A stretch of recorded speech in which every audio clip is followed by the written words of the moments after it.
The stars looked different from this far out. Captain Daniel Price stood on the bridge of the exploration ship Aurora and watched the view screen with careful eyes. His crew had been traveling for 3 weeks since leaving Earth. This was the farthest any human had ever gone from home.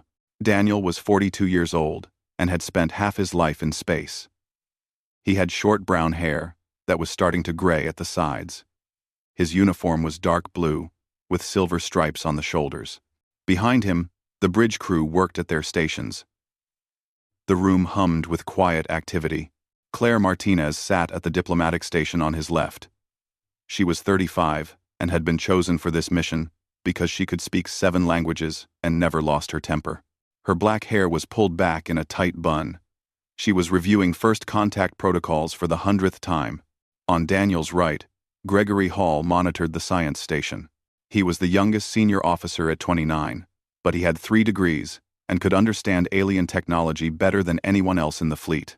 His fingers moved across the controls as he studied the readings coming from their sensors.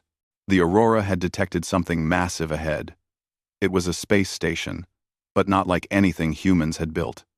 This structure was enormous, easily 50 times larger than Earth's biggest orbital platform. It orbited a dying star that glowed red and angry in the darkness. Daniel leaned forward in his chair. "Gregory, what are we looking at?" Gregory studied his screens. "The station is old, Captain. Really old. I'm reading technology signatures that date back thousands of years. It's still active, though. Power readings are strong." Claire looked up from her station. "Should we try to make contact?" Daniel nodded. "That's why we came out here.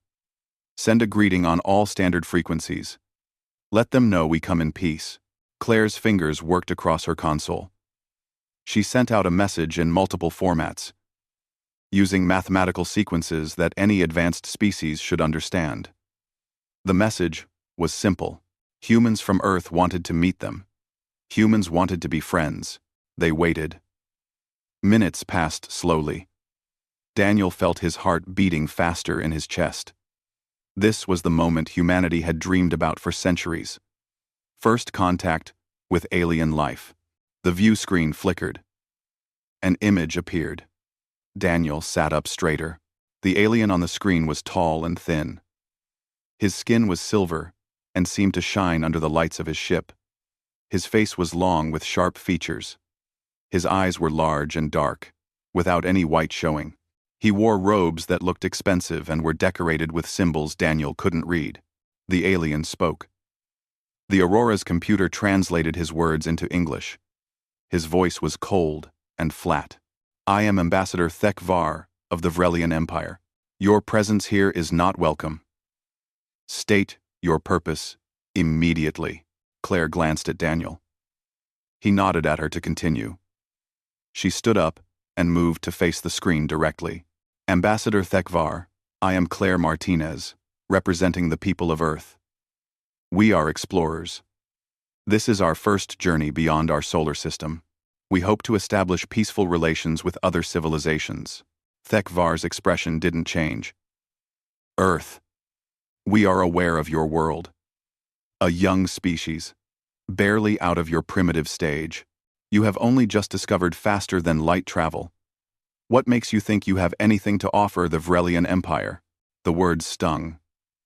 Claire kept her face calm. "We may be young, but we're eager to learn. We've seen your station. We know you have great technology and knowledge. We would be honored to exchange information and culture." Thek Var made a sound that might have been a laugh. "Exchange? You have nothing we need. We have been traveling the stars for 10,000 of your years. We built empires while your ancestors were still living in caves." Daniel stood up and moved beside Claire. "Ambassador, we don't claim to be your equals in technology, but every species has something unique to offer. We'd like the chance to prove we can be good neighbors." Thek Var's eyes narrowed. "Neighbors? You are not our neighbors. You are insects that have wandered too far from your nest. I will give you one warning.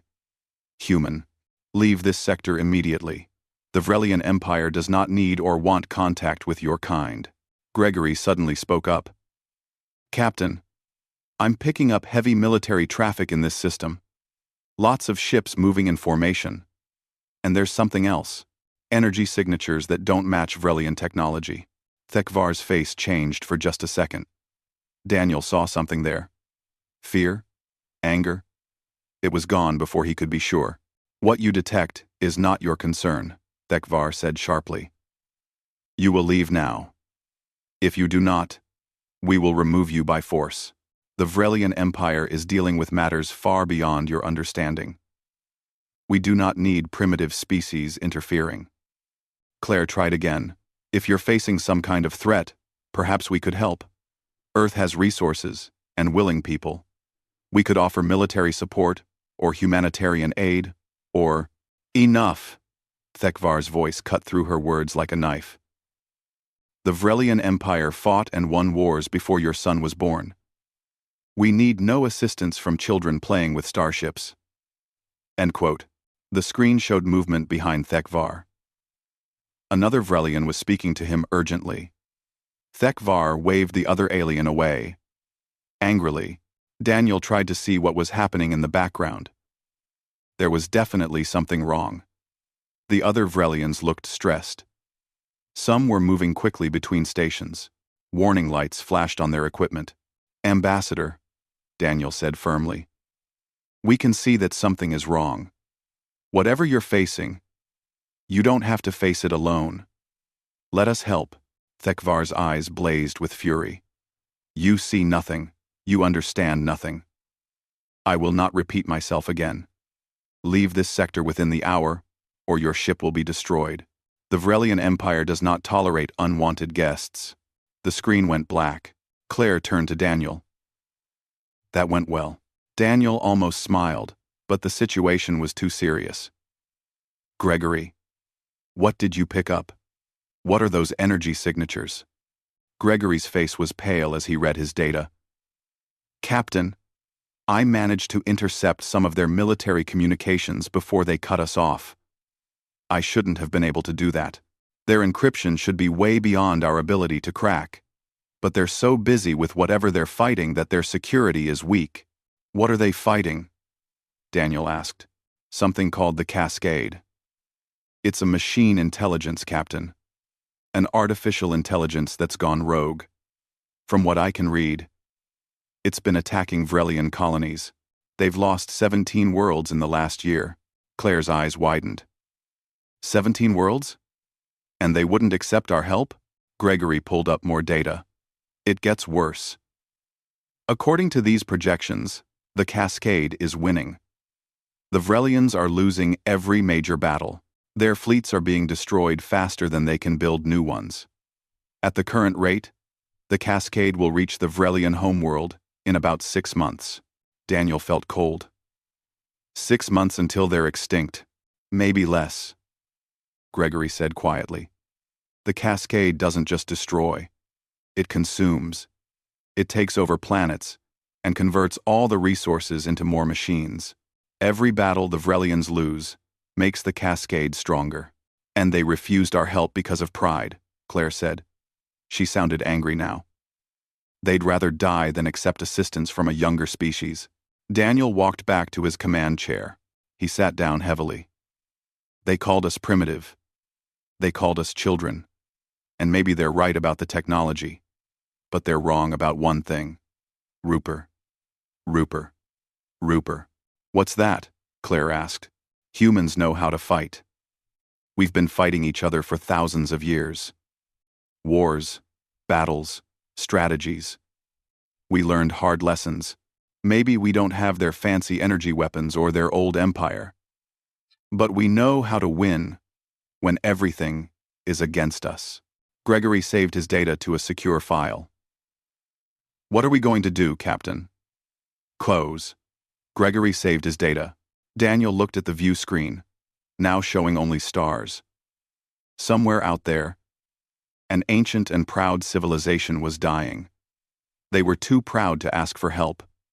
Too proud to admit they needed it. We're going home, Daniel said. We're going to give this information to Earth Command, And then we're going to let people smarter than me decide what happens next. The Aurora turned away from the Vrelian station. As they prepared to jump back to Earth, Daniel couldn't stop thinking about Thekvar's face. The fear, hidden behind all that pride and anger. The Vrelians didn't want help, but Daniel suspected they were going to get it anyway, because that's what humans did. They helped, even when they weren't wanted, even when it was dangerous, even when the people they saved looked down on them. The jump engines powered up.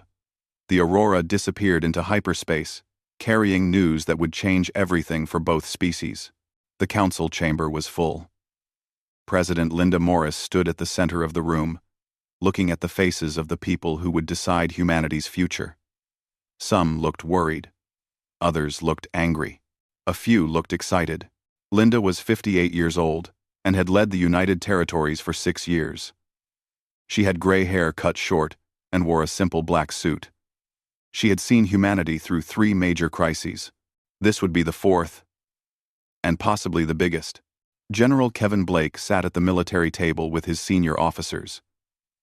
He was a large man, with a square jaw and hands that looked like they could break stone. He had fought in the Mars Rebellion and the Titan mining wars. He knew combat better than anyone in the room. Next to him sat Admiral Susan Ford. She was thin and sharp, with ice-blue eyes that missed nothing. She commanded the entire United Territories fleet. Every ship in human space answered to her. The room held 200 council members, military advisors, scientists, and diplomatic staff. They had all seen the data from the Aurora. They all knew what was coming. Linda spoke first. Her voice was clear and strong. 3 weeks ago, Captain Daniel Price made first contact with the Vrelian Empire. They rejected our friendship. They called us primitive. They ordered us to leave and threatened to destroy our ship if we didn't comply. She pressed a button. The large screen behind her showed images of the Vrelian station. Then it showed maps of Vrelian space. Red marks covered the map, showing lost colonies. The Vrelians are losing a war. Their enemy is called the Cascade. It's a machine intelligence that consumes everything in its path. It has already destroyed 17 Vrelian colonies. According to the data our science team recovered, the Cascade will reach the Vrelian homeworld in 6 months. After that, the Vrelian species will be extinct. Murmurs ran through the room. Linda waited for them to quiet down. Council member Paul Chen stood up. He was young for his position, only 40. But he had a reputation for seeing problems before others did. Madam President, why should we care? The Vrelians rejected us. They insulted us. Let them face their own problems. Several people nodded in agreement. Linda had expected this reaction. General Blake stood up. His voice was rough and loud. I'll tell you why we should care, Chen. Because after the Cascade finishes with the Vrelians, it will come for us. Machine intelligence doesn't stop. It doesn't negotiate. It consumes and grows. We're only a few months of travel from Vrelian space. We'll be next on the menu. Admiral Ford stood as well. The general is right. The Cascade operates on simple logic. Find resources. Convert resources. Expand. Repeat. It won't care that we're not Vrelian. It will see our worlds as fuel for its growth. Linda nodded. We have 2 choices. We can wait here and hope the Vrelians stop the Cascade on their own. Or we can act now, while there's still a chance to win. A woman in a science uniform raised her hand. Dr. Helen Price was humanity's leading expert on artificial intelligence. She had created most of Earth's defensive systems. I've studied the data on the Cascade. It's sophisticated, but it has weaknesses. It adapts to threats, but it takes time. If we can hit it with tactics it hasn't seen before, we might have an advantage. Council member Sarah Kim stood up. She was old, nearly 70, and had been in politics longer than Linda. This is madness. We've only had faster-than-light travel for 10 years. We've never fought a space war. You want to send our entire fleet against an enemy that has destroyed an empire 10,000 years old? We'll be slaughtered." End quote. End quote. General Blake's face turned red. "With respect, council member, you're wrong. The Vrelians are losing because they fight the same way they've always fought. They rely on technology and defensive positions. They're predictable. The Cascade adapts to predictability." He walked to the screen and pulled up battle reports that Gregory had intercepted. "Look at these engagements. Every time, the Vrelians form up in standard formations. They fire their energy weapons. The Cascade adapts and counterattacks. The Vrelians retreat. It's the same pattern. Over and over." Admiral Ford joined him at the screen. "Humans don't fight like that. We've spent our entire history fighting each other. We learned to be creative. We learned to adapt faster than our enemies. We use different weapons, different tactics. We change our strategy mid-battle." She pulled up new information. "I've been working on a plan. We call it Steel Rain. It involves deploying every available ship in the United Territories fleet. That's 12,000 vessels. We'll also mobilize ground forces, Marines, Army divisions, engineers. About 8 million personnel total." Army 10 time, the room erupted. People were shouting questions and objections. Linda raised her hand for silence. It took a minute for the noise to die down. 12,000 ships, Paul Chen said slowly. "That's our entire military. If we lose, Earth has no defense. If we don't go," Admiral Ford replied, "we won't need a defense. We'll already be dead. The Cascade will come for us eventually. Better to fight it now, on ground we choose, with allies who know its capabilities." "Allies who hate us," someone called out. General Blake smiled. It wasn't a nice smile. "They'll change their minds when they see what we can do. Pride disappears fast when extinction is the alternative." Linda looked around the room. "I want to hear opinions. Speak freely." For the next hour, people argued. Some said humanity should focus on defending Earth and building up their own defenses. Others said the Vrelians deserved their fate for being so arrogant. A few agreed with the military assessment that acting now was better than waiting. Commander Julie Warren, who led one of the carrier groups, stood up. She was tall, with red hair, and a scar across her left cheek from the Titan Wars. "I've read the Cascade data. This thing is smart, but it's not creative. It learns from what it sees, but it can't imagine what it hasn't seen. That's our edge. We can show it things it's never encountered." Lieutenant Colonel Frank Morris agreed. "We've been fighting guerrilla wars, urban combat, space battles, and everything in between for centuries. The Vrelians have fought conventional wars against conventional enemies. We need to bring chaos to this fight. Hit the Cascade in ways it can't predict." Dr. Helen Price added her thoughts. "I can create a virus that might disrupt Cascade coordination. It won't destroy them, but it could buy us time. If we can get close enough to upload it to their network." Paul Chen still looked doubtful. "Even if we win, what's the cost? How many humans will die, fighting for aliens who rejected us?" Linda had been waiting for this question. "The cost will be high. Thousands will die, maybe tens of thousands. But if we don't fight, millions will die when the Cascade reaches Earth. I'd rather lose soldiers in battle than watch our children consumed by machines." She looked at each person in the room. "This isn't about the Vrelians. This isn't about pride or revenge or proving ourselves. This is about survival. The Cascade is a threat to all organic life. If we let it grow unchecked, it will eventually consume the galaxy. Someone has to stop it. That someone is us." General Blake pulled up tactical maps. "We have advantages. The Cascade hasn't seen human weapons yet. We use kinetic energy, missiles, nuclear weapons. Different from what the Vrelians use. We can surprise it. Admiral Ford continued. Our ships are also built differently. Vrelian vessels are large and powerful but slow.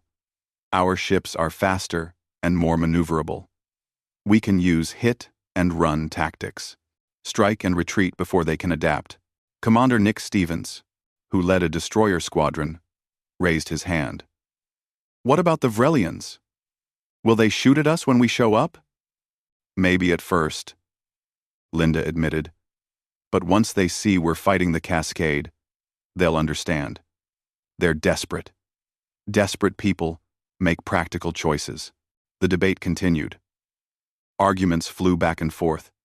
Some people changed their minds. Others held firm. Finally, Linda called for a vote. All in favor of Operation Steel Rain? Hands went up slowly at first, then faster. When the count was finished, the motion had passed. Not by much, but enough. Linda felt the weight of the decision settle on her shoulders.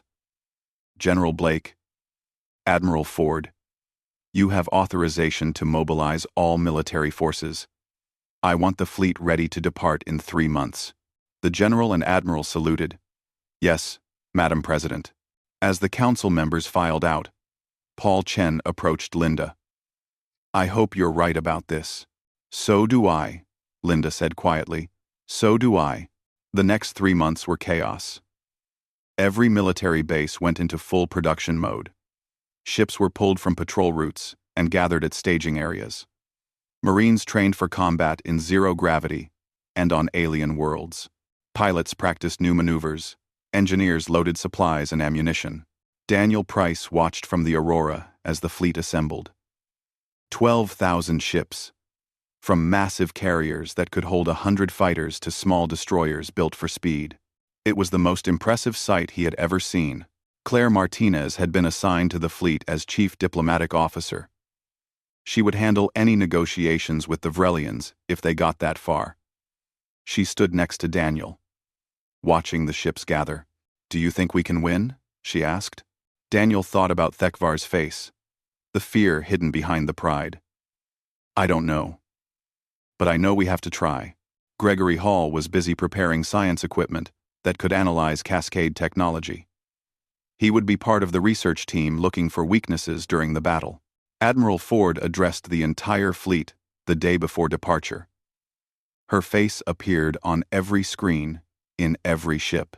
We're going into unknown territory to fight an enemy we've never faced. We're going to help people who don't want our help. Some of you will not come home. But what we do in the next few months will determine the future of humanity. Will we be a species that hides and hopes for the best? Or will we be a species that fights for what's right, no matter the cost? I know what I choose. I choose to fight. The fleet departed the next morning. 12,000 ships jumped to hyperspace together, heading toward Vrelian space, heading toward war. Linda Morris watched them go from Earth. She had made her choice. Now she could only wait and hope it was the right one. The human fleet emerged from hyperspace at the edge of Vrelian territory, like a swarm of metal locusts. 12,347 ships appeared all at once, their engines glowing blue in the darkness of space. Admiral Susan Ford stood on the bridge of her flagship, the Liberty. The ship was massive, over 2 kilometers long, and carried enough firepower to level a small moon. Around her, bridge officers worked at their stations with focused intensity. Send the message, Susan said. The communication went out on all frequencies. It was simple and direct.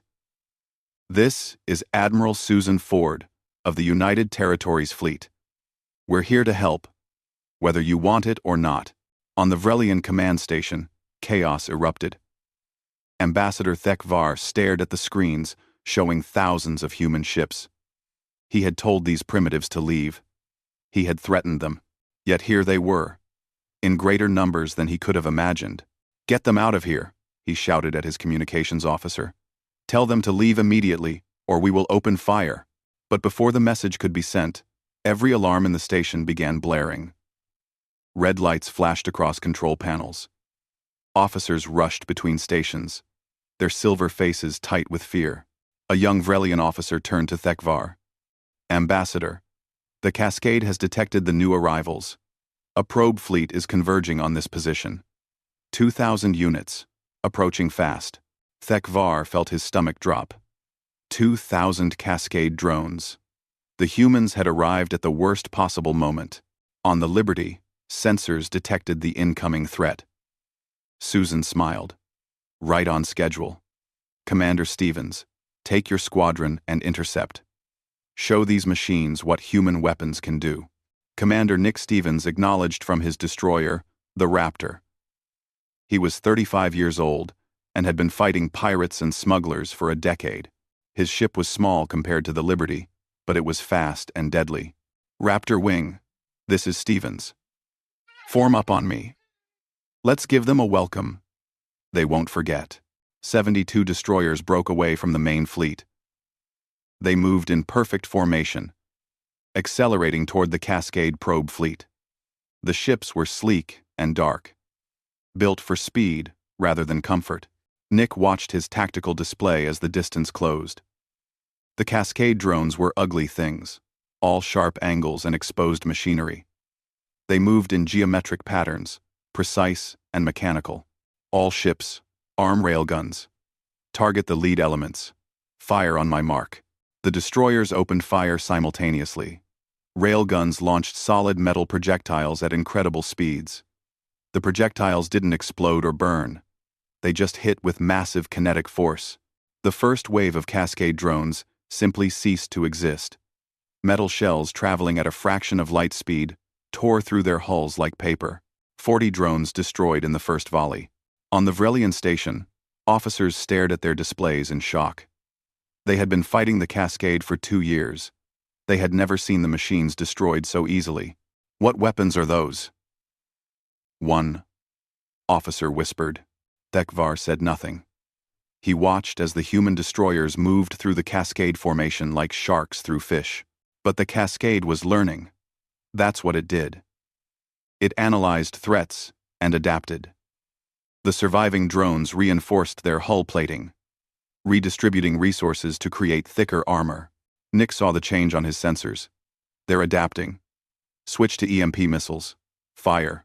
Electromagnetic pulse weapons streaked from the destroyers.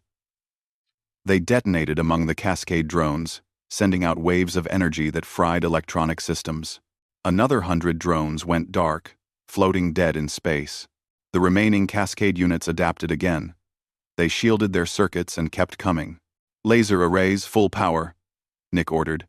Target their sensor clusters. Focused beams of light lanced out from the human ships. They weren't meant to destroy, just to overheat specific components. Cascade drones began spinning out of control. As their guidance systems failed, in 15 minutes, Nick's squadron had destroyed or disabled 1,800 Cascade units.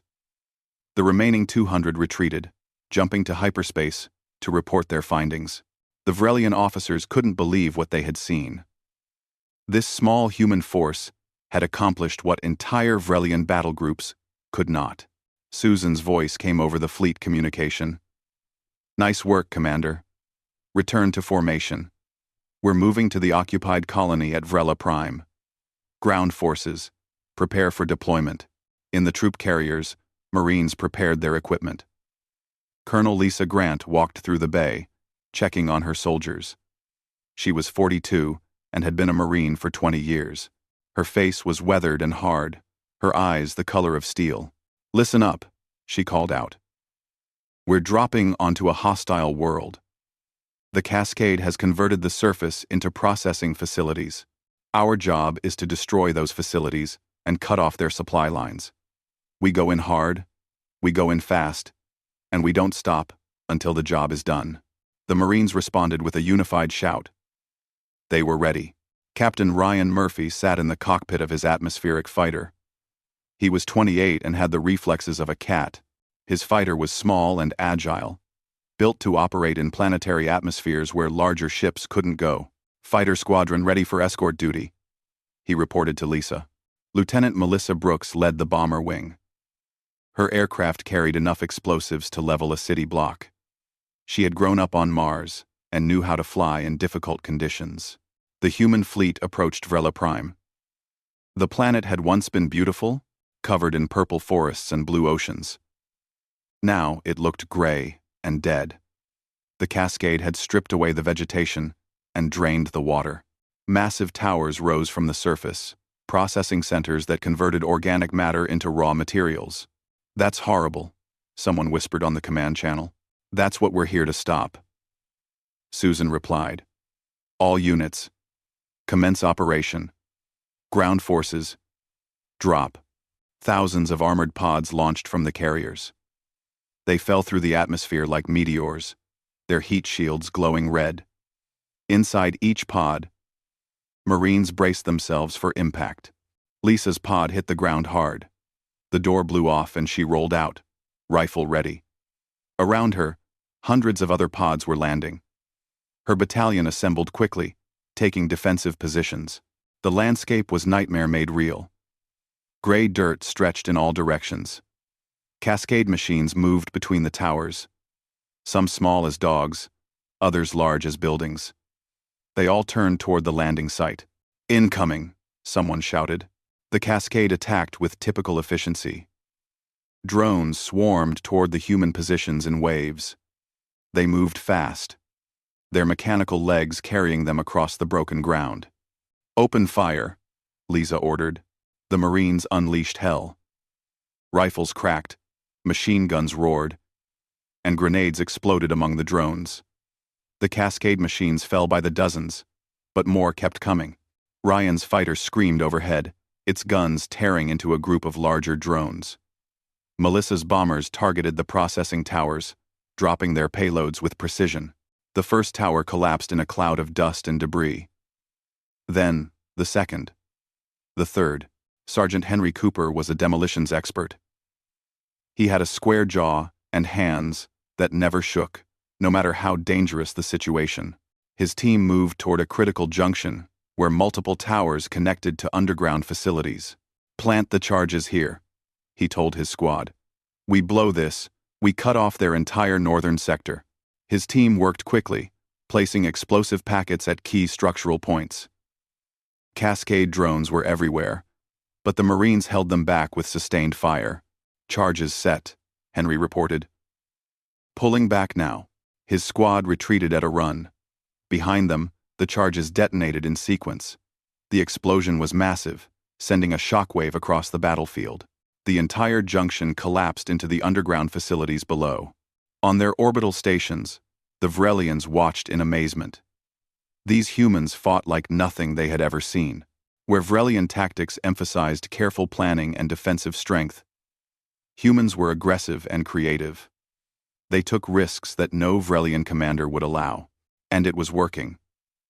In just 3 hours, the humans had destroyed more cascade infrastructure than the Vrelians had managed in months. Thek-Var received a communication from his military commander. "Ambassador, we're receiving requests from our ground forces. They want to coordinate with the humans. They want to learn these tactics." Thek-Var felt his pride warring with his desperation. His pride lost. "Give them whatever support they need. We can argue about protocols after we survive." On the ground, Lisa's battalion pushed deeper into Cascade territory. They moved from tower to tower, destroying everything they found. The Cascade adapted constantly, sending new types of drones, trying different attack patterns, but the humans adapted faster. When the Cascade sent armored drones, the Marines used armor-piercing rounds. When it sent fast scouts, they used area effect weapons. When it tried to surround them, they broke into smaller units and attacked from unexpected angles. Lieutenant Colonel Frank Morris coordinated with a group of Vrelian soldiers who had been hiding in underground bunkers. The Vrelians were thin and exhausted, having survived for weeks on minimal supplies. Their leader was a warrior named Kethrin. Frank shrugged. "Because it's the right thing to do, and because if we let the Cascade win here, it will come for us next." Kethrin studied the human for a long moment. Then he nodded slowly. "Our people told you to leave. They said terrible things. MNE. People say a lot of things when they're scared. Frank replied. What matters is what we do now. Can you show us the cascade weak points on this continent? Catherine pulled up a map. There are supply routes here and here. If you destroy them, the machines in this sector will be isolated. Frank smiled. Then that's what we'll do. Your people know the terrain. We know how to fight. Together, we might actually win this thing. Over the next week, human and Vrelian forces began working together. The Vrelians provided intelligence and local knowledge. The humans provided tactics and firepower.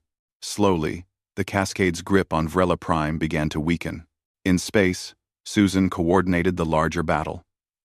The Cascade sent fleet after fleet to stop the humans. Each time, Susan used different tactics. Sometimes, her ships fought in tight formations. Sometimes they scattered and attacked from multiple directions. Sometimes they retreated, drawing the enemy into traps. The Cascade couldn't predict what the humans would do next. That unpredictability was killing it. Commander Julie Warren pioneered a particularly effective strategy. She would deliberately expose her carrier group to Cascade scanning, feeding them false information about human capabilities. When the Cascade adapted to counter those false threats, Julie would attack with completely different weapons. They're machines, she explained to her officers. They can only respond to what they observe. If we control what they observe, we control how they respond. It was working. The Cascade was suffering losses it couldn't replace fast enough. But Susan knew this was just the beginning. The Cascade still controlled hundreds of systems. The war was far from over. But humanity had proven something important. They had proven they could fight. They had proven they could win. And they had proven that sometimes the best help comes from the most unexpected places. 3 weeks had passed since the human fleet arrived. The war was changing in ways no one had expected. The Cascade, which had seemed unstoppable for 2 years, was now retreating from multiple systems. Commander Julie Warren stood on the bridge of her carrier, the Hammerfall. She was studying tactical displays with tired eyes. Her ship had been in constant combat for days, but she wouldn't rest until the job was done. Julie was 39 years old with short blonde hair and a reputation for creative thinking. Other commanders followed established doctrine. Julie rewrote the rules mid-battle. Status report, she called out. Her tactical officer replied, Cascade probe group approaching from Sector 7. 43 units. They're scanning us with full sensor sweeps. Julie smiled. Perfect. Give them what they want to see. Activate the false signal generators. Her crew worked quickly. The Hammerfall and its escort ships began broadcasting fake energy signatures.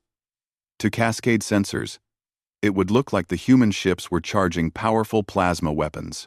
They're taking the bait, the tactical officer reported. Cascade units are reinforcing their energy shields and redistributing power to defensive systems.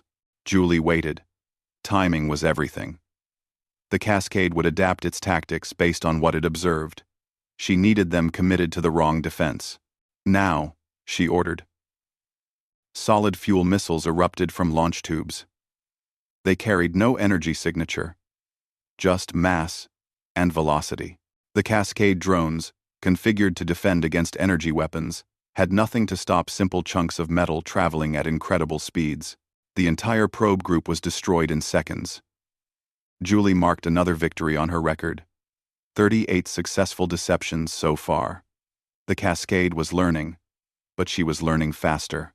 On the ground, the war had become more complex. Lieutenant Colonel Frank Morris walked through a Vrelian refugee camp with Major Katie Jensen. The camp housed over 10,000 Vrelians who had escaped Cascade-occupied territories. Frank was 44 with graying hair and eyes that had seen too much combat. Katie was younger, 32, but equally experienced. She had spent 5 years fighting in the colony wars before joining the territory's military. A Vrelian approached them. Her name was Sela Vek, and she had been a teacher before the war. Now, she organized the civilian resistance. Her silver skin looked dull and worn, but her eyes still showed determination. Colonel Morris, we've identified 3 more Cascade logistics hubs in the northern mountains. If we destroy them, we can cut off supplies to their main force. Frank studied the maps she provided. These are deep in enemy territory. A frontal assault would cost too many lives. Katie leaned over the map.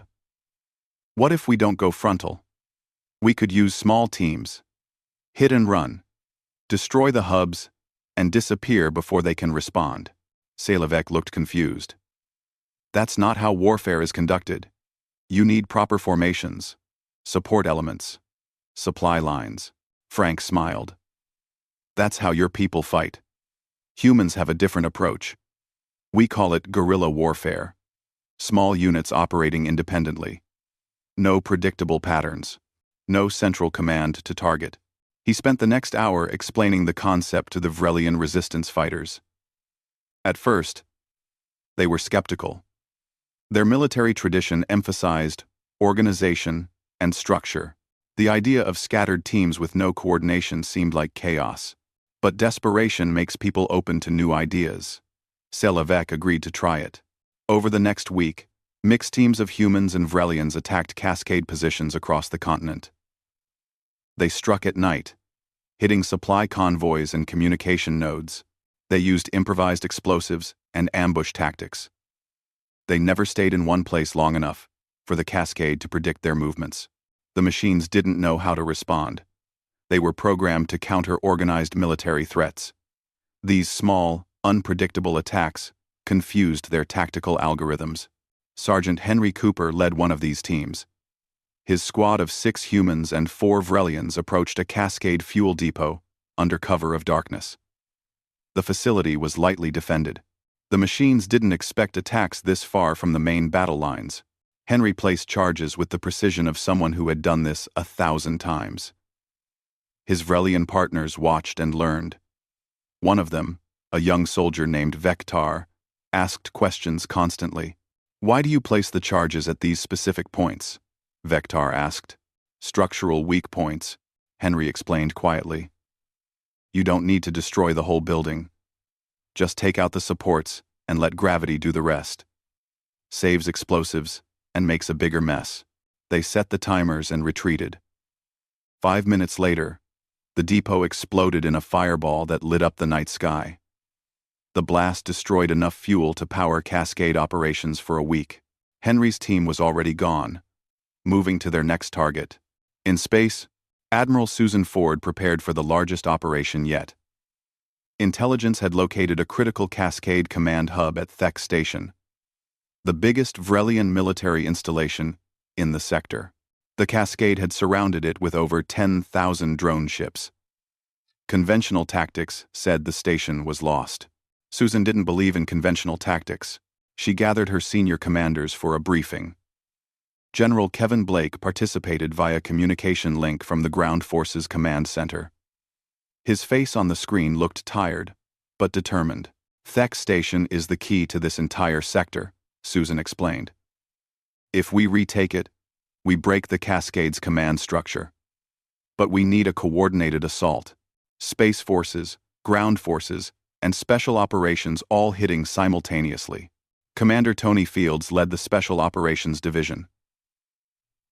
He was small and quick, with dark eyes that never stopped moving. His teams specialized in impossible missions. "My people can infiltrate the command node," Tony said. "But we'll need a massive distraction. Something to pull Cascade attention away from the station." General Blake leaned forward. "I can provide that. We'll assault the Cascade ground installations on the 3 nearest moons. Heavy artillery, air support, the works. They won't be able to ignore us." Vice Admiral Christopher Lee commanded the assault fleet. He was 60 years old and had been in space combat longer than most of his officers had been alive. "I'll punch through their blockade at the weakest point. Won't be easy, but it can be done." Susan nodded. "Dr. Helen Price has developed a virus that should disrupt Cascade coordination. Tony, your team needs to upload it to their central node. If it works, We'll have a window to destroy their fleet while they're confused. Helen appeared on screen from the science vessel Discovery. She looked exhausted. Creating a virus that could affect alien machine intelligence had taken every bit of her considerable skill. The virus should work, Helen said, but I can't guarantee how long. Maybe 10 minutes. Maybe an hour. The cascade will adapt eventually. Then we better make those minutes count. Susan replied. The operation launched 36 hours later. General Blake's forces hit the moon installations with overwhelming force. Artillery pounded cascade positions. Attack helicopters and fighters strafed machine formations.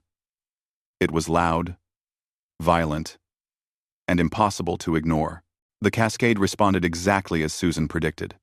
Thousands of drones diverted from the station blockade to defend the moon installations. The blockade weakened. Christopher's assault fleet charged the gap. 200 heavy cruisers and battleships, moving at maximum speed. The remaining cascade drones opened fire with everything they had. Space lit up with energy beams and explosions. Ships on both sides died, but the human fleet kept pushing forward. Christopher's flagship took 3 direct hits. The bridge filled with smoke, but he refused to retreat. All ships, maintain course. We break through or we die trying. While the space battle raged, Tony Fields and his team moved toward the station in a stealth transport. They were 12 people, carrying enough equipment to fight a small army. The transport dropped them on the station's outer hull, and they cut their way inside.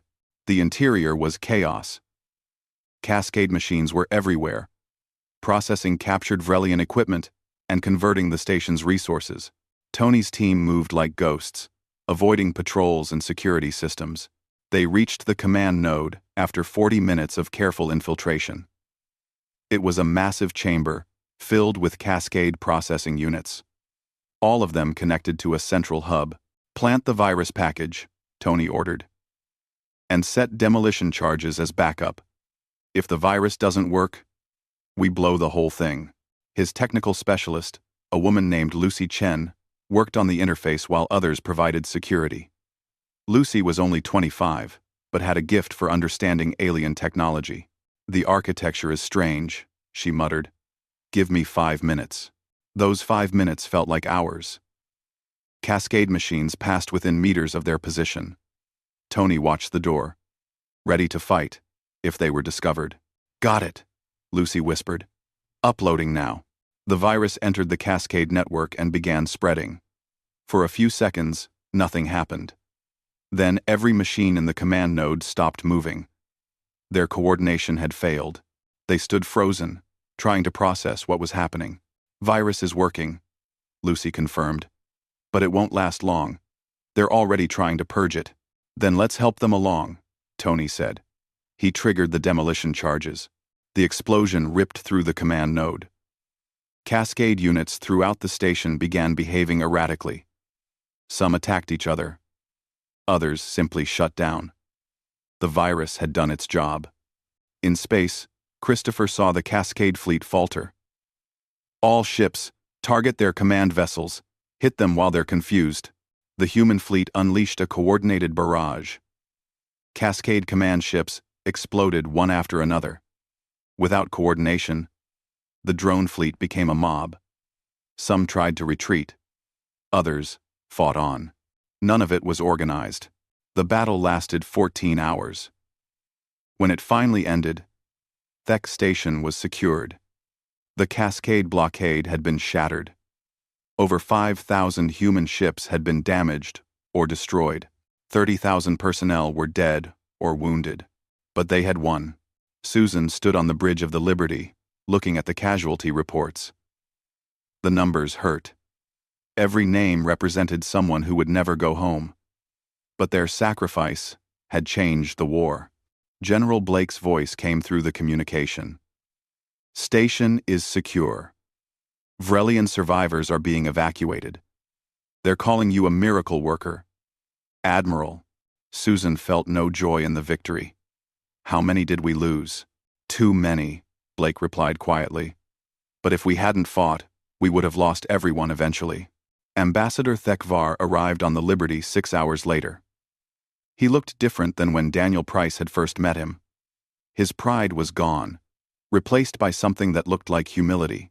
He stood before Susan in the conference room. For a long moment, he said nothing. Then, he bowed his head. "I was wrong," he said simply. "We were wrong. We called you primitive. We turned away your help. And you came anyway. You saved us when we didn't deserve saving." Susan stood and faced him. "We didn't come to prove anything, Ambassador. We came because it was necessary. The cascade threatens all of us. Fighting it is in everyone's interest." "Perhaps," Thekvar replied. "But you lost thousands of your people to save mine. That is not just strategic thinking. That is honor. That is courage. Qualities we Vrelians thought we alone possessed." He straightened and met her eyes. "On behalf of the Vrelian Empire, I formally request an alliance. We will share our technology, our knowledge, everything we have, and we will fight beside you until this threat is eliminated." Susan nodded slowly. "Request accepted, Ambassador. Let's finish this war together." 6 months after the battle at Thek Station, the war had changed completely. The cascade still existed, threatening other parts of the galaxy, but it no longer threatened Vrelian space. The combined human and Vrelian forces had pushed it back beyond their borders. President Linda Morris stood in the landing bay of the Liberty. She had traveled from Earth to meet with Vrelian leadership and finalize the alliance. The bay was enormous, large enough to hold a dozen smaller ships. Hundreds of personnel lined up in formation, both human and Vrelian soldiers standing together. Linda was dressed in formal diplomatic attire. Her gray hair had grown longer during the months of war, and new lines marked her face. Leading humanity through this crisis had aged her, but she stood tall and proud. Ambassador Thekvar walked across the bay to meet her. He wore ceremonial robes that shimmered under the lights. Behind him came 3 other Vrelian officials, members of their High Council. "Madam President," Thekvar said, bowing slightly, "welcome aboard. Your people have done more for us than we can ever repay." Linda smiled. "Our people fought together, Ambassador. Humans and Vrelians both bled in this war. The victory belongs to everyone." They walked together through the ship's corridors toward the main conference room. Marines saluted as they passed. Vrelian soldiers gave their own gesture of respect, placing their right hand over their hearts. In the conference room, military leaders from both species waited. Admiral Susan Ford sat at one end of the long table. General Kevin Blake occupied a seat nearby, his uniform showing new medals awarded for the campaign.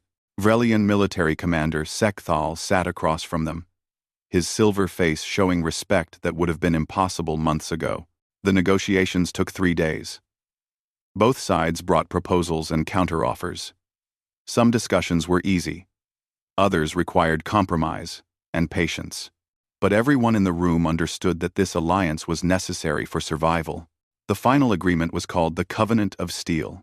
The name was suggested by a young Vrelian diplomat named Venkara, who had fought alongside human Marines and learned to appreciate their direct approach to problems.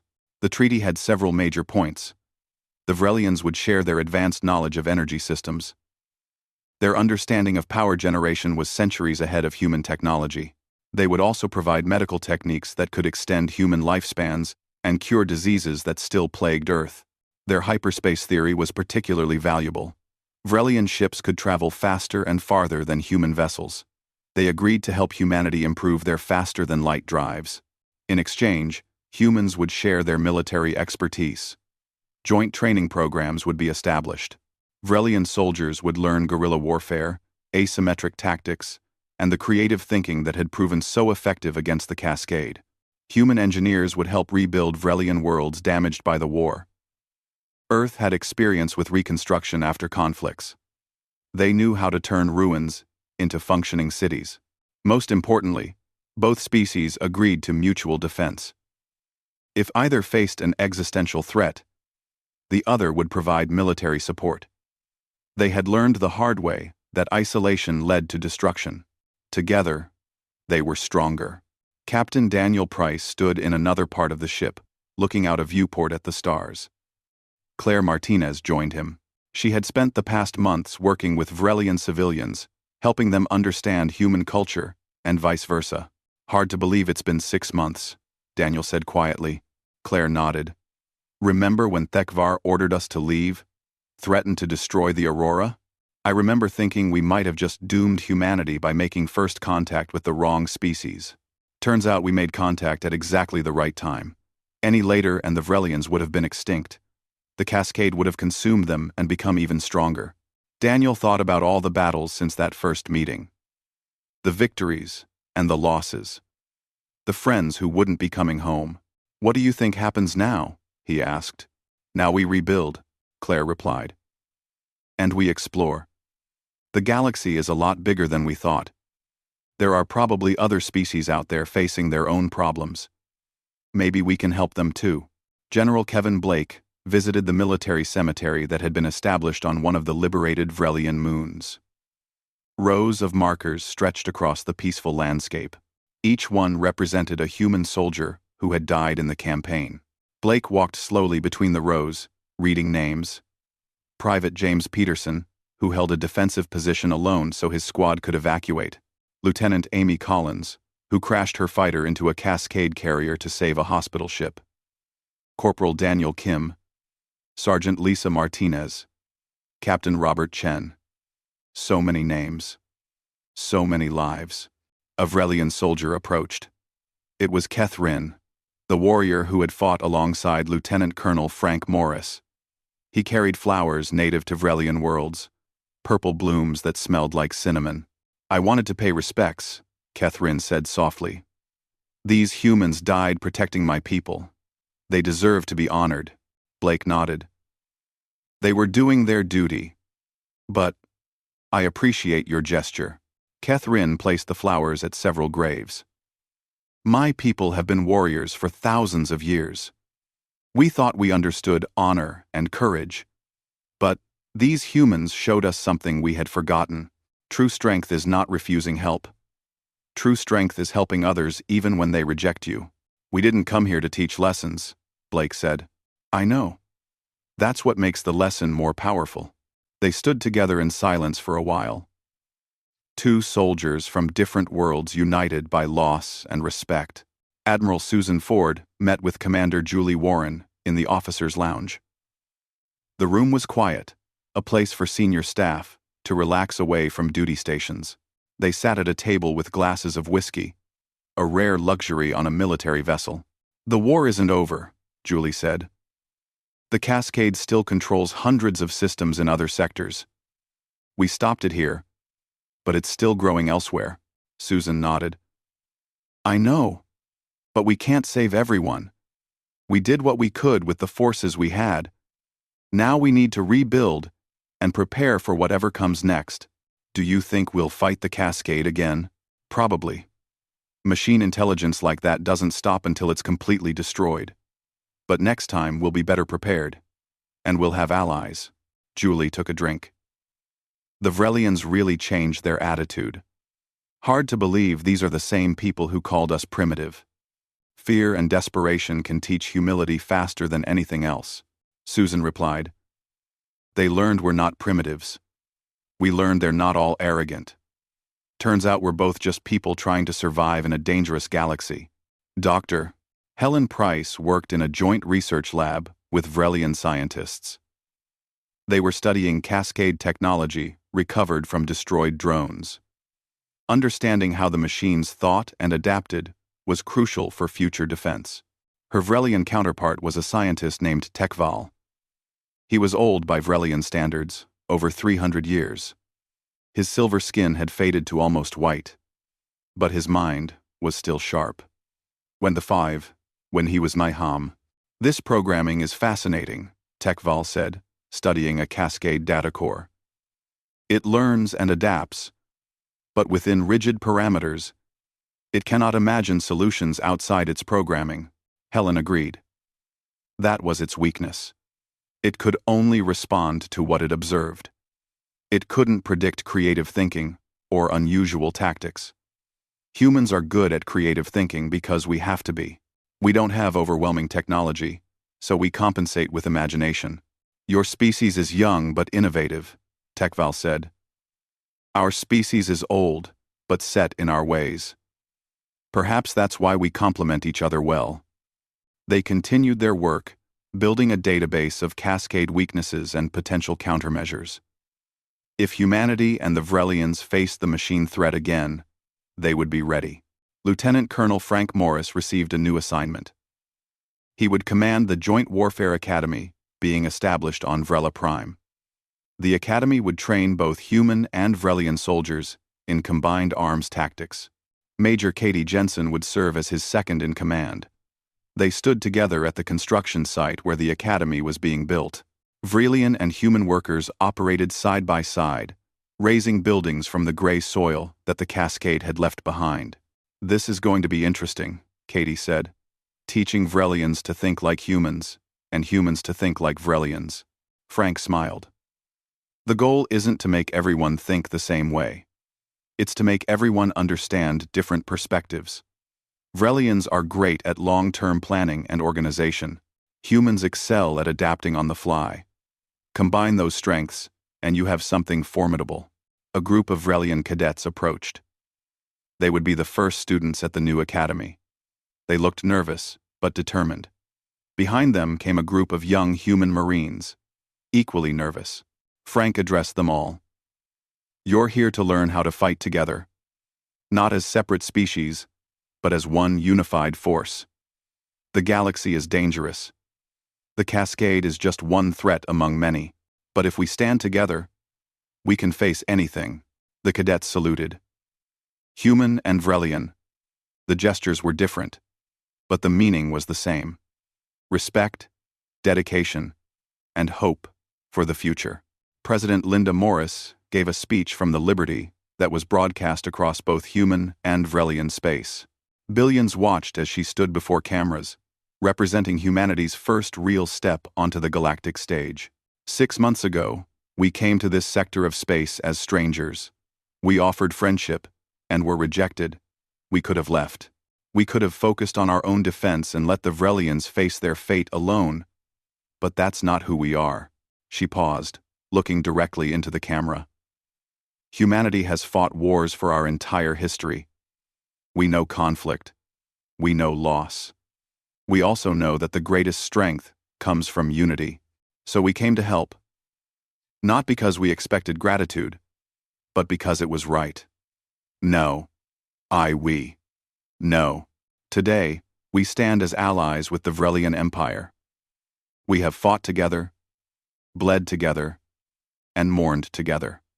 Over 30,000 humans gave their lives in this campaign. We honor their sacrifice by building something lasting, a galaxy where species help each other instead of standing alone. Word of what happened here is spreading. Other civilizations are watching. Some are afraid of humanity's military power. Others are hopeful that we might help them face their own threats. I want to be clear about humanity's intentions. We are not conquerors. We are not looking to build an empire or dominate other species. But we will defend the innocent. We will stand against threats to all organic life, and we will never abandon those in need, even if they initially push us away. This is just the beginning. Humanity has announced itself to the galaxy. We did it not with words, but with action. We proved that a young species can stand beside ancient civilizations as equals, that courage and creativity can match advanced technology, that unity is stronger than isolation. The age of human isolation is over. The age of humanity, as a galactic power, has begun. Captain Daniel Price received his new orders 3 days later. He would command a joint exploration fleet, consisting of both human and Vrelian vessels. Their mission was to find other civilizations threatened by the Cascade or similar dangers and offer assistance. Claire Martinez would serve as chief diplomat. Gregory Hall would lead the science division. They would be the first true ambassadors of the Human-Vrelian Alliance.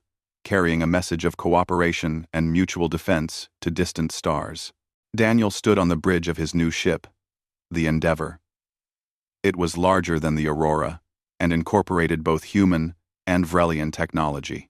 The bridge crew was mixed, humans and Vrelians working at adjacent stations. "Set course for the Andromeda sector," Daniel ordered. "Let's see who else out there needs friends." The Endeavor jumped to hyperspace, carrying hope to unknown worlds. Back on Earth, people celebrated the return of the fleet. Parades filled the streets of every major city. Veterans received honors. Families mourned, loved ones who wouldn't be coming home. But beneath the celebration was a quiet understanding. The galaxy was vast and dangerous. Humanity had won one war, but there would be others. The Cascade was still out there. Other threats existed that humanity had never even imagined. Yet humanity had proven something crucial. They had proven they could fight. They could win. They could make allies of enemies and stand firm against overwhelming odds. The Vrelians had learned this lesson too. Their ancient pride had been tempered by humility and gratitude. They would never forget the humans who came to save them when salvation seemed impossible. Across the galaxy, other species heard the story. The young species from Earth, who arrived with an unstoppable army. Who fought not for conquest but for justice. Who offered help even to those who rejected them. Some civilizations were wary. Human military capabilities were frightening to those who valued peace above all else. But others were hopeful. In a galaxy full of dangers, having allies who would fight for you was valuable beyond measure. The future was uncertain. Wars would come. Challenges would arise. But humanity would face them with allies at their side, and the knowledge that they had earned their place among the stars. The aliens hadn't wanted help, until humans arrived with an unstoppable army and proved that sometimes the best allies are the ones you least expect. The ones who help not because you asked, but because it's right. The ones who stand firm when others would flee. That was humanity's gift to the galaxy. Not just military strength, but the understanding that true power comes from standing together against the darkness. And as the years passed, that gift would echo across countless worlds, changing the galaxy in ways no one could have predicted when one small ship named Aurora first made contact with a proud and dying empire.